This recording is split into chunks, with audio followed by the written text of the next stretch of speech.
Agradecemos al doctor José Antonio Crespo su colaboración indispensable en estos lunes informativos, sin duda, aquí en Grupo Fórmula. Y bueno, bien vale la pena preguntarle hasta dónde crees que va a llegar. Ahora sí tiene que llegar a fondo en todo esto por las insinuaciones, verdad o mentira, habrá que probar si son verdad, en fin. Testimonios presuntos. Testimonios presuntos. Testigos. Ha habido una posición, me refiero a que los implicados, uno de ellos Marcelo Bahía Obredesh, el dueño, presidente del consejo de esta megaconsorcio constructor que tiene vínculos y raíces en muchísimos países, pero de corrupción comprobada, confirmada en varios países de América Latina, una docena de países de América Latina, entre ellos México, también islas del Caribe y también en África. Es decir, es un asunto no solamente que nos compete a nosotros, por lo que implica Pemex y contratos y favores supuestos, etcétera, sino porque implica a todo mundo. Hay gente en otros países que está en la cárcel. Sí, es el modus operandi de esta empresa, por lo visto, y de pronto surgió que también habían operado en México en relación con Pemex. Eso lo sabíamos desde hace varios meses. Sí, pero no se habían dado nombres. No, exacto. Se había dicho que había habido corrupción a Pemex en el momento en el que el director era precisamente Lozoya, Emilio Lozoya. Ahora la información nueva, en la medida en que sea confirmada, etcétera, es que desde la campaña misma había habido dinero sucio para la propia campaña, con lo cual, decir de ellos, de sí, los implicados, que uno de ellos está preso en Estados Unidos, esto por la corte en Nueva York. Sí. Entonces lo que ellos están diciendo, a reserva de que se confirme, etcétera, que se presenten las pruebas pertinentes, lo que están diciendo es desde la campaña misma, por lo cual ese dinero, creo que 4,000 millones de dólares, pudo haberse metido a la campaña, y ya sabemos que el dinero privado... 4 millones de dólares. 4 millones de dólares. Sí, sí. Sí. Sabemos que ese dinero privado, cuando se mete a las campañas, es precisamente porque trae un costo, es decir, son favores que eventualmente se deben de pagar con contratos millonarios, con en fin... Te condiciono este apoyo importante a cambio de favores, etcétera, de favores, ¿no? O contratos, como podría ser el caso. Sí, eso ocurre constantemente. Lo que pasa es que en este caso es un magnofraude de alcance internacional que le toca a México, y desde luego que me parece que independientemente de lo que vaya ocurriendo legalmente, de que se presenten las pruebas o no, es un cubetazo de agua fría de cualquier manera a lo que ocurrió el sábado. Exacto. En este caso, la carga de la prueba está para quien acusa. Sí. Y el inodado o el mencionado o los mencionados son inocentes con el nuevo sistema de justicia penal acusatorio hasta que se demuestre lo contrario. Sí. Y que así debió haber sido siempre. Ayer hubo un reportaje muy espeso, bueno, muy denso, de no sé cuántas páginas en proceso. Ajá. El de Ignacio Rodríguez Reina. Que de alguna manera aporta esta nueva información, estos nuevos testimonios. Y por eso digo, ya sabíamos y ya se había hablado de este asunto, por eso es que dice el abogado de Lozoya que ya se habían presentado a la PGR. Yo oí, por cierto, hace algunos meses a Enrique Ochoa, el presidente del PRI, en un foro, cuando le preguntaron qué hay de lo de Lozoya, defenderlo a capa y espada, diciendo que absolutamente no había nada al respecto, que no había ningún elemento, que él metía las manos al fuego. Bueno, se está comprometiendo también esta campaña, digamos, anticorrupción del PRI, lo que el PRI nos ofreció el sábado en su asamblea. Eso es. Que iba a ser un nuevo rostro, que un nuevo compromiso de cambiar las cosas, que desde luego el combate a la corrupción era totalmente en serio. Bueno, pues esto tiene que quedar esclarecido. Desde luego que se tienen que aportar las pruebas. Hay algunos indicios que es lo que está generando este escándalo, pero yo sí creo que desde luego al gobierno mexicano es al que más le conviene, y al PRI y al presidente Peña, que esto quede perfectamente esclarecido, si de verdad no hay nada. Pero ha habido mucho ruido al respecto de que hubo ese dinero, en fin. Entonces tiene que quedar perfectamente esclarecido. El problema, y yo creo que es un poco lo que han dicho, digamos, los opositores, los senadores, no es que digan ya es culpable. No, yo no entendí que estuvieran diciendo eso. Yo lo que estoy oyendo es que digan que se haga la investigación profunda para que quede bien esclarecido, y que en su caso se castigue a quien haya que castigar, y que se llegue hasta donde tenga que llegarse. Si se metió ese dinero a la campaña como se está presumiendo, bueno, pues que se diga, ni modo, pues efectivamente entró ese dinero a la campaña, si es que eso ocurrió. Eso es lo que están diciendo los opositores. Aquí el problema, de nueva cuenta, Pepe, lo de siempre, en el caso mexicano, es quién va a hacer la investigación.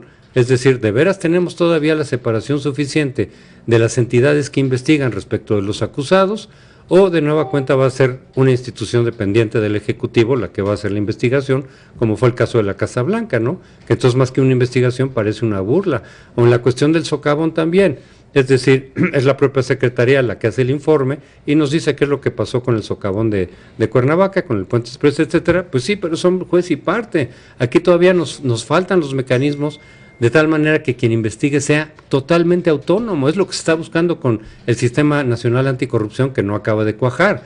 Y a diferencia de otros países, nuestro Congreso sí tiene a veces comisiones de investigación, pero no tiene todos los dientes. La Auditoría Superior de la Federación aporta de repente elementos, y aquí justo en este caso había dicho que habían algunos faltantes que no se sabía qué pasaba en Pemex, precisamente un dinero ahí que estaba oculto, que pareciera coincidir con este caso, pero no tienen los dientes suficientes para hacer la investigación y decirnos a ciencia cierta y de manera convincente qué es lo que ocurrió o qué no ocurrió.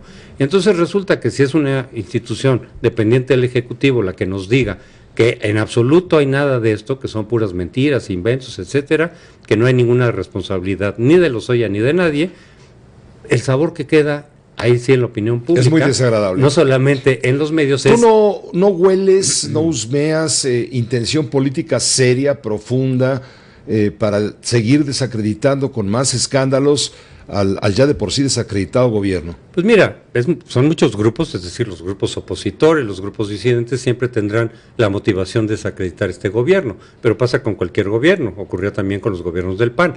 Aquí el problema es si hay elementos o no hay elementos para sustentarlo, ¿no? Porque de todas maneras, quien tiene una información en este tipo y quiere golpear al gobierno, pues la va a usar. Pero entonces ahí la pregunta no es solamente que siempre el escape de los políticos, es que me quieren pegar. Bueno, pues sí, en la política resulta que tienes rivales, tienes opositores, tienes otros partidos que desde luego que te quieren desacreditar si tienen con qué. Entonces, la cosa de la pregunta es si la información tiene fundamento o no. Y si en algún momento algún rival, algún enemigo incluso del presidente o de este gobierno tiene esa información y la usa para pegarle, pues es más o menos lo lógico. La pregunta, lo que debe quedar esclarecido es, ¿tiene esto fundamento o no? ¿Hay responsabilidad o no de Lozoya y de quienes hayan, en su caso, estado involucrados en esto? ¿Llegó ese dinero a la campaña presidencial o no? Eso es lo que tiene que quedar perfectamente claro. Y el problema, repito, es un problema de credibilidad de quienes hacen este tipo de investigaciones en México, que resulta que no tienen toda la autonomía que deberían. Bueno, hay un asunto que fue consultado con el fiscal especializado en asuntos en persecución de delitos electorales, me refiero a Santiago Nieto Castillo, el del fiscal de FEPADE, y dijo que no se puede especular sobre el presunto financiamiento de Odebrecht a la campaña de Peña Nieto del PRI en el año 2012. Tiene que abrirse una investigación si se presenta una denuncia. Tiene que haber una denuncia por la comisión probable de un delito electoral en la campaña, y entonces se tendría que actuar en consecuencia. Hasta el momento no se ha presentado ninguna denuncia sobre el caso. Esto lo dijo también el titular del Instituto Nacional Electoral, Lorenzo Córdoba, luego de finalizar un evento en la Secretaría de Relaciones Exteriores. Si se llegara a presentar una queja, las instituciones que presiden podrían abrir una carpeta. El fiscal Nieto Castillo, Santiago Nieto Castillo, dijo que la FEPADE estará atenta a que se presenten denuncias sobre el presunto financiamiento de Odebrecht al Partido Revolucionario Institucional. Le cuestionaron si la Fiscalía no podría abrir una investigación de oficio, y él respondió que primero se tendría que analizar la información que ha dado a conocer la prensa y determinar si hay indicio que lleve a sospechar que se cometió un delito electoral. Sí, desde luego, tiene que haber eso de por medio. El problema con el INE es que no tiene todos los elementos para detectar este tipo de operaciones. Le queda corto. Sabemos desde hace mucho tiempo, lo han documentado varios investigadores, entre otros Luis Carlos Ugalde, del dinero sucio que se mete a las campañas, que a veces supera con mucho el dinero público, el financiamiento legal, digamos, sí. Pero pasa totalmente por fuera de las posibilidades del INE para detectarlo y en su caso sancionarlo. Entonces a veces nos enteramos después, por ejemplo, cuando hubo la alternancia el año pasado en Veracruz, en Chihuahua, entonces los gobiernos que llegan dicen, caray, aquí hubo un desvío de fondos para la campaña. por ejemplo, la del 2015 o la presidencial en su caso, pero ya cuando el INE ya le pasó, digamos, de noche todo esto. Entonces ese es el problema. Desde luego, si hubiera elementos ahorita para que se reabra la investigación, pues tendrían que hacerlo, por supuesto, y tratar de ver por dónde hubo, digamos, el financiamiento ilícito. Pero el problema es que el esquema nos queda corto. Pero el esquema de financiamiento queda corto. Ahí entra la duda. ¿Cómo el gobierno se va a investigar a sí mismo, tomando en cuenta que la PGR sigue siendo una dependencia del gobierno federal? Ese es el problema que todavía tenemos en México. Falta de credibilidad. Sí, porque es un círculo vicioso. ¿Quién investiga? Pues el juez es parte también, es decir, es juez y parte el gobierno. Entonces, nos digan lo que nos digan, pues no va a ser creíble, como cuando lo de la Casa Blanca nos dijo Virgilio Andrade que no había ningún problema ahí. Bueno, pues sí, pero ¿quién lo está diciendo? Pues el Ejecutivo mismo. Y le pega al PRI. Esto le pega al PRI de todas maneras, porque ante la suspicacia en la opinión pública, desde luego decir, oye, pues, ¿qué pasó con tu discurso anticorrupción? ¿No nos ofreciste que ibas a cambiar las cosas radicalmente el sábado y que si le iba bien al PRI, le iba bien a México? Y ahora vuelve a salir este escándalo, ¿no? Entonces sí, nos vamos de escándalo tras escándalo. Y por eso repito, el más interesado en que esto quedara perfectamente esclarecido sería el gobierno y el PRI. Ojalá que hagan todo lo suficiente para que, si de verdad no hay nada que perseguir, pues nos quede muy claro a todos los ciudadanos, Pepe. José Antonio, muchas gracias por tu comentario. Pepe, buenas noches. Gracias, buenas noches. El doctor José Antonio Crespo.